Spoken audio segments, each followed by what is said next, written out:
Lamborghini ishte një rob lufte. Kur u kthye në Itali, ai hapi një garazh të vogël dhe I ktheu pajisjet ushtarake në traktor bujqësor.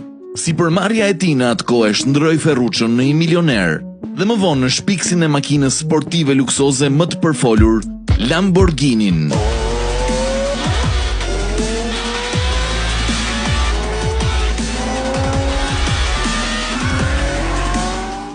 Gjithçka filloi duke ju thënë se ai ishte thjesht një fermer nga Enzo Ferrari. Në vitin 1916 Renacos në Italinë Veriore, prindrit e tij kultivonin rrush për të prodhuar verë për të siguruar jetesën. Ata e mësuan Ferruccion që herët që t'i përvishej punës për të bërë produkte cilësore. Ferruccio I mori me zemër mësimet e tyre, por jo në atë mënyrë që ata kishin shpresuar ose imagjinuar. Ai ishte më interesuar në rregullimin e traktorëve të tyre sesa në të mësuarit se si të menaxhonte fermën. Së bashku me shgënjimin u konsiderua e rrezikshme të largohej nga biznesi I familjes. Megjithatë, Ferruccio zgjodhi të eksplorojë pasionin e tij dhe të studiojë mekanik në Institutin Teknik Fratelli Tadia. Për shgënjimin e babait të tij, Ferruccio kur nuk e ktheu kokën prapa pas diplomimit. Ai filloi stërvitjen me një farktar mjeshtër që ndau të gjitha sekretet e tij të përpunimit të hekurit dhe të saldimit. Por nuk ishte e mjaftueshme për t'i bërë përshtypje një fabrike të madhe që ai ja kishte vënë syt, Cavalier Righi në Bolognë. Në atë kohë, fabrika punonte në mirëmbajtjen e automjeteve të ushtrisë italiane. Këmbgulës dhe kokfort, Ferruccio vazhdoi dhe arriti për ta bindur pronarin që ta punsojë atë. Kur mbushi 18 vjeç, ai u largua nga fabrika dhe u kthye në vendlindjen e tij Renaco. Atje ai hapi një punishte me mikun e tij të vjetër, Marino Filippini. Pas vitesh më vonë, ai do të zbulonte se ky ishte hapi I parë drejt kthimit të pasionit të tij në një perandori. Por së pari, ai do të duhej t'i shpëtonte kthetrave të rrëmbyesve të tij. Kur lufta e dytë botërore goditi, Ferruccio u shkëput nga jeta e tij e lumtur. Ai u zgjodh nga forcat ajrore mbretërore italiane dhe u caktua për të punuar si mekanik në garnizonin në ishullin Rhodos të Greqisë. 3 vjet më vonë, Italia u dorëzua. Më pas, forcat gjermane morën garnizonin dhe dëbuan italianët. Ferruccio vendosi të qëndrojë dhe kërkoi leje për të hapur punishten e tij. 2 vjet më vonë, forcat aleate arritën. Ata morën të gjithë ata që ndodheshin në garnizon, si të burgosur, përfshirë Ferruccion. Kur zbuluan aftësitë e tij teknike, e morën atë për të punuar në rregullimin e automjeteve të tyre. 1 vit më vonë, ata e lejuan atë të largohej. Vitet e para të Ferruccios pas rikthimit në shtëpi ishin larg lumturisë. Gruaja e tij, Clelia, ndroi jetë ndërsa lindi fëmijën e tyre të vështën e tij, ku kryesisht rregullonte automjete, kamion dhe traktor. Por një ditë ai mori një kërkesë urgjente nga babai I tij që ndryshoi rrjedhën e jetës. Kam nevojë për një traktor të ri, kërkoi babai Ferruccios. Në atë moment Ferruccios I erdhi një ide. Italia kishte shumë nevojë për të rritur prodhimin e saj bujqësor për t'u rikuperuar nga lufta. Por duheshin pajisjet më të mira për ta bërë këtë të mundur. I armatosur me përvojë në punën me automjetet të aleatëve dhe boshtit qendror, Ferruccio bleu pajisjet e mbetura ushtarake dhe I përdori ato për të bërë traktor të rinj. Traktorët u ndërtuan me një motor të vjetër britanik Morris dhe u modifikuan për të kursyer naftën. Thuhej se ishin më të përballueshme dhe inovativ se sa çdo gjë që dikush kishte parë më parë.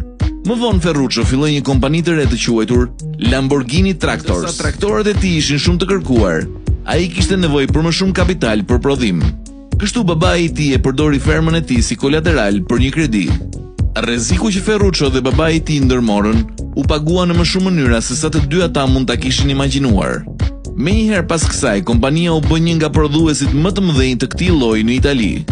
Ferruccio e festoi suksesin e tij me ushqim të mirë, verë të shkëlqyer dhe makina të shpejta. Ai madje filloi të mbledh Jaguars, Mercedes, Maseratis dhe Ferrari, por asnjë prej tyre nuk e kënaqi plotësisht atë. Ai ishte veçanërisht I zgënjur me Ferrarin 250 GT, I cili prishej gjithmonë. Një ditë ai e solli Ferrarin te mekaniku I tij për riparime. Ferruccio zbuloi se disa pjesë ishin identike me ato që vendoseshin në disa prej traktorëve të tij. Atij nuk I erdhi mirë pasi do të kishte paguar 10 euro për këtë efekt në traktorin e tij dhe pagoi Ferrarin 1000 euro për të njëjtin problem. Më vonë, ai vendosi t'i tregonte Enzo Ferrarit për papërsosmëritë që ai kishte gjetur në makinat e tij. Së bashku me defektet që kishin nevojë për riparime të shpeshta, makinat Enzo e injoroi Ferruccion dhe këmbguli se problemi nuk ishte me makinën, por me të. Ju jeni një shofer traktori, një fermer. Ju nuk duhet ankoheni për makinat e mia. Ato janë më të mirat në botë. Po, Unë jam i fermer, por do t'ju tregoj se si duhet të jetë një makinë sportive. Atë ditë, Ferruccio shkoi në shtëpi i vendosur për të provuar se çfarë ishte i aftë. Shumë e quajtën synimin e tij të çmendur dhe besuan se ai do të shpërdoronte pasurinë e tij. Megjithatë, Ferruccio vazhdoi përpara dhe nisi një kompani të re me emrin e tij. Ai punsoi 3 ish punonjës të Ferrarit dhe bleu një copë të madhe toke për të ndërtuar një fabrikë. Në vetëm 9 muaj, Ferruccio përfundoi makinën e tij të parë sportive, duke shfaqur shenjën e tij astrologjike si emblem. Lamborghini 350 GT. Makina u zbulua për herë të parë në një motor show në Torino dhe u vlerësua nga klientët dhe kritikët si një kryevepër. Ferruccio i provoi Enzos dhe dyshuesve se ai nuk ishte vetëm një fermer, por edhe një gjeni mekanike i aftë për të ndërtuar makina superiore. Ishte një makinë e sofistikuar që kishte shumë klasë dhe ishte e lehtë për t'u ngarë. Gjatë viteve të ardhshme, biznesi i traktorëve dhe makinave sportive të Ferruccios për të dizenjuar modele të reja, Ferruccio u la inxhinierëve të tij lirinë për të eksperimentuar. Ky stil i udhëheqjes bëri që ekipi i tij të ndërtonte modelin 400 GT dhe një projekt sekret, Miura P400. Ajo u zhvillua si një makinë garash dhe ishte makina e parë në botë që u ndërtua me një motor në mes. Projekti u mbajt sekret ndaj Ferruccios pasi ai ishte kundër ndërtimit të makinave të garave. Disa vjet më parë, ai kishte hyrë në një garë prestigjioze dhe ishte përplasur pranë një restoranti. Kur Ferruccio e mori vesh për projektin sekret, ai vendosi të mos e braktiste idenë. Doli se ishte një nga vendimet më të mira që ai mori ndonjëherë. Miura u bë e njohur si super vetura e parë në botë dhe vendosja e saj e veçantë e motorit u bë standardi për gjitha makinat me performancë të lartë. Që atëherë, Lamborghini Trattori vazhdoi serinë e makinave të suksesshme dhe debutuan me modelet më të famshme: Espada, Islero, Jarama, Urraco dhe Countach, më superiore se makinat e tjera sportive pasi nuk përdornin pjesët e askujt tjetër. Për fat keq, suksesi i Ferruccios u ndal pasi u përball me një seri ngjarjesh jashtë kontrollit të tij. Një marrëveshje për të furnizuar Bolivin me 5000 traktor u anullua pasi vendi u përball me një grusht shteti. Humbja e detyroi Ferruccion të shiste kompaninë e tij të traktorëve dhe 51% të aksioneve të tij tek Lamborghini. Më vonë, tregu global i aksioneve përjetoi një rënje dramatike dhe OPEC filloi një embargo të naftës. Kjo çoi në rritjen e çmimeve të karburantit dhe hodhi industrinë e automobilëve në një krizë. Ferruccio bëri çmos për të mbajtur gjallë bizneset e tij dhe ja doli të gjente blerës për traktorët e pashitur.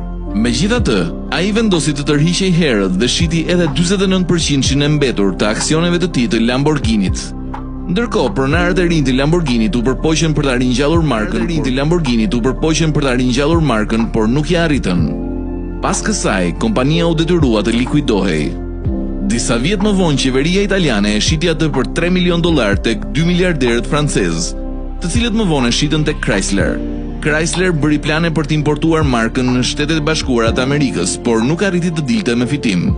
Kështu që e shitën kompaninë te një konglomerat indonezian. Ndërsa ata patën më shumë fat në bërjen e shitjeve, nuk ishte e mjaftueshme për të përballuar krizën në Azi.